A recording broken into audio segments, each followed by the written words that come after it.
We are getting people interested in the workshop. So if you're interested in Mount Shasta workshop in May and June, the third week, May and the third week in June, if you're interested, go to the website, stefanbaumann.com, and register. And if you want to do it in the fall, you know, half the reason why people don't attend things is because they don't like make the effort to commit. And so if you want to do something, you kind of have to commit. I mean, it's just like when you go travel for a trip. You go, God, I'd love to go to Paris next year. Well, it's never going to happen if you don't pull out your pen and your calendar and circle a week. And it's the third weekend of May, third weekend of June, third weekend of September, and third weekend of October. And then you need to go to the website and you need to at least fill out the form. You don't need to have to pay right away, but at least so that we know that you're there. So it's stefanbaumann.com. That said, we have an unusual homework assignment. Now, why did I choose dead fish? It's supposed to affect the scales. That's an understatement. What's really fascinating, though, is I do have students that just absolutely will. I tell them, go paint. It's like, go paint that. And they do. And a lot of times, the students that go, are you kidding me? You want me to go down and get a fish and it's going to stink and it's going to be like, you know, what do you want me to do with it? I don't know, that's the subject matter. And the ones that did, But the ones that did, all of a sudden realized, how cool. How cool. That's up, didn't you think? I spent more time before, painting. I check all the, fish painting with the famous people. And then for Japanese, it's actually dead fish. It's fish, A source of life. Source of life. Yeah, so fish are, especially for the Japanese. Mainly. Yeah, because and then I went to the market and then tried to find the fresh, really fresh looking fish. Mm-hmm. That's, I spent more time before painting. Yeah. Now, see, the thing is, what's really awesome about her is that she changed her point of view. Now, when I say go home and paint dead fish, you think, oh, God, no, ick. Stop it. You're crazy. Now you've gone too far. I will not. No, I'm not going to stink up my house. My cats are going to be driving me crazy. But the thing is, she changed her point of view. She said, dead fish? No, they're not dead fish. Dead fish bring life to the Japanese. Their diet is very heavy. I used to own an Akita, which is a Japanese dog. And we had to give them seaweed and fish products because their diet consists of fish. Even dogs live off of fish in Japan. Sushi comes from Japan. They prize their fish. So to a Japanese person, it's not dead fish. It's a source of life. And if you look at it that way, it's like, whoa. Instantly, you immediately get that this is a really awesome thing to paint. Not only that, they're unusual to look at. They're beautiful as far as shimmer and reflections. They're great. I mean, I got this idea because when I was going through high school, I had a good friend named Calvin. And Calvin, he was like my best friend in high school. And he was doing his thing, and then all of a sudden he saw me painting. And he thought, wow, that would be cool. And somehow, God knows where people get ideas for things, but while we were in high school, I was painting beautiful roses and flowers. He got into this thing of painting dead fish. Dead carp, dead this and stuff. And I mean, he got really, really good at it, but the subject matter was so kind of odd that one of the students did a little brochure, and it was like, Calvin Canepa, the dead fish painter and all this stuff. So he had like this reputation in high school that was a bad thing. But the thing is, that's kind of where I got my idea, because what he did was really, really cool. And he'd have these fish hanging on ropes. They were just caught and stuff. And when you look, you could put dead fish on the computer like you did. And the old masters had thousands of them. The pages and pages of paintings that are dead fish. And you realize, wow, it's not what you're painting. It's not about the subject matter. It's what you do with it. Mm-hmm. And that's exactly what I want artists to think. I don't want you to turn your nose up and say, ah, dead fish, I don't like it. The challenge is taking something that is ordinary and turn it extraordinary, something that's not important, to turn it into something like this is the most important thing, like it gives life.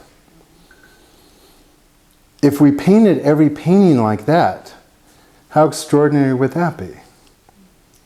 Awesome. It would be awesome. And if you think of your paintings that way, you would end up painting them that way. And some of the paintings in my classes this week, before we go into ours here, were pretty cool. Yeah. Pretty cool. Oh, let me send you, I've got a couple of them in here. Isn't that beautiful? Now look at how beautiful the lighting effect is. Oh my God. Look at the contrast. I mean, you know, the things, you've got a shimmering object. Who did this? Oh, Patty Marie painted this. She loves pushing color. So you can see she's a colorist. What is she going to do, paint a dead fish? She normally paints like these pastel flowers and stuff in really bright colors. She took it on and she brought her purples in and all these colors into it. Really turned out really beautiful. Then I'll show you one more here. This was done by Lily. Different subject altogether. Isn't that beautiful? It just looks thinner. And what's really beautiful, let you look at it, is that her central focal point, which is the face, you know, the head, because we are attracted to eyes. Remember that? We like eyes. The central focal point is backed up with that lemon yellow. You see that lemon behind the head? See? Yeah. Tower. Yeah, and look at the eye magnets. Look at how the tablecloth goes right around. It's not a fast paint, she's been hours now. This is, Really real. Oh yeah, it looks like a picture. yeah. So this is, Lily's my student. Remember when I said, yeah. Remember when I said I have a student that spends a day, 2 days setting up her still lives? She's one of them. And she sits there. To her, the homework assignment setup is as important as the painting. So all of a sudden you go, wow, that's a really cool subject. You know, and if you go and look up Google online, you would see lots of really beautiful things. And one of my students in Florida that does phone coaching with me, she loved painting fish. When in doubt, put a fish in. So whenever I would have homework assignments and we'd get stuck, I'd say, paint a fish. And she would go down to the docks. She lived in Florida, so she could get fresh fish like that. And she'd get all these wonderful different... I mean, imagine, okay, we could paint an apple. Right? How many kinds? Maybe a blue one, I mean not a blue one, a green one, a red one, an off-colored one, right?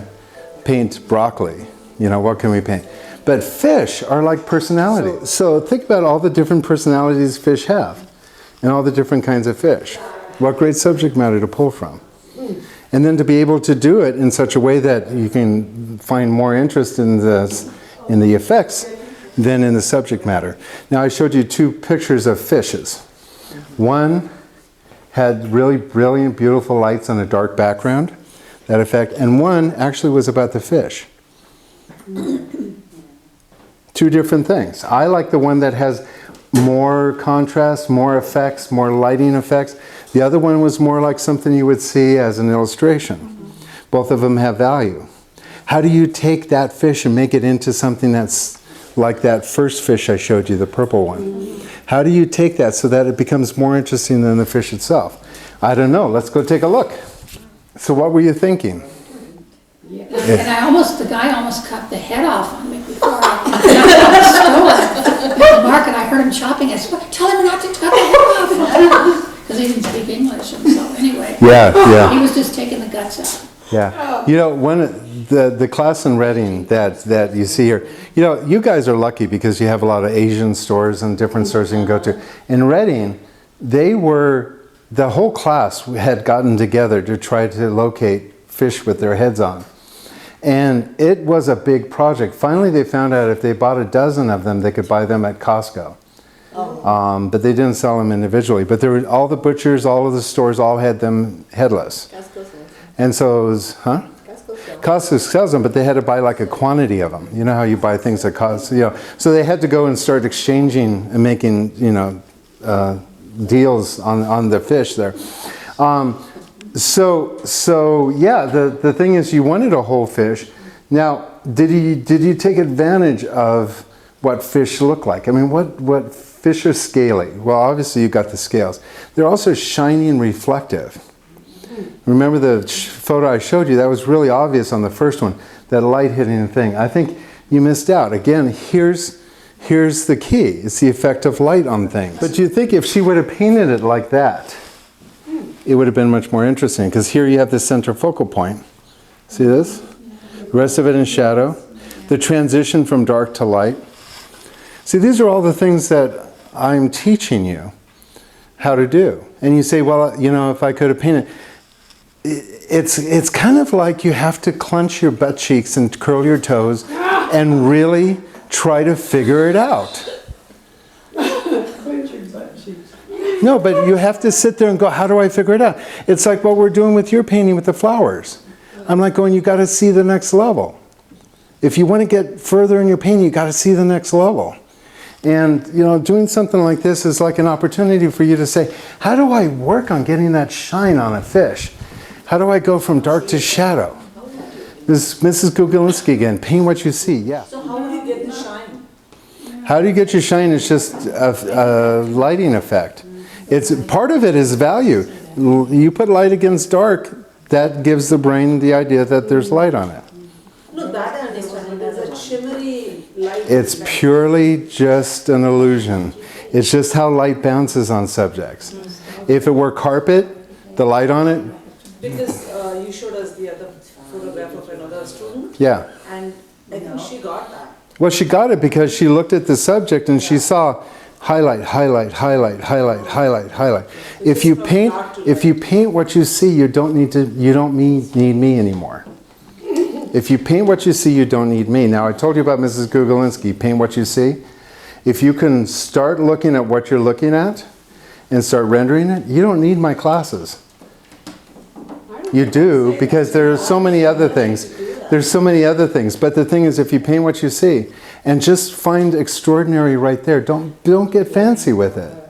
Just paint what you see, you'll be fine. Now see, here she doesn't have a dark surface. This is very similar to what we saw with Chris's painting. But it's not dark. You don't have to go dark. But you do have to go contrasty. So when I squint my eyes, this all runs into like a value of 5. This goes up to like a value of 1. Oh. See? You don't have to go to extreme. Now, when we were looking at the photograph of Chris's fish, it was a value of 10, and then we wanted to go value of 1. That was a huge thing. But here, we've actually got a very light background. It doesn't have to go to dark. And look at the highlight that's hitting there. That's light enough. It's light enough that we actually like it. And then the fish, it's like there's personality in the eyes. We as humans love eyes. When we see people, when we greet them, we look at their eyes. When you look at your dog, you look at their eyes. When we pick the fish, we see the freshness of the eyes. Yes. So, See? Yes. Yeah, when I pick people, I look to see their eyes to see how fresh they are too. I'll take you home, sure. So yeah, the eyes, we're programmed for that. You know, how do you think in olden days, when they didn't have refrigeration and stuff, they had to figure out a way whether or not to see if the fish is spoiled, because you can die from bad fish. So the eyes are really important. And she's not even done with this. She's not even done. Now imagine this. If she paints this extraordinary, and you're sitting there going through a gallery and you're seeing, oh, barn with meadow, oh, mountain with meadow, oh, plein air painting of this, and oh, look at that, it's just another orange. And then you turn the corner and there you have this plate of fish. It's like, wow. And when you leave there, you go, yeah, there was a lot of kind of muddy landscapes in there, but did you see that fish? So are you going to finish this? yes. And you found it interesting. How many of you, remember all the exercises I say, oh, go home and paint chicken wire. And all of a sudden people come back and go, you know, that was really interesting. Where do you get this? Plastic bottles, huh? Yeah, how cool. Some of the best paintings have been about the oddest things. There's something to say about that. And if you're the oddest painter they're painting, you're going to be noticed in a gallery.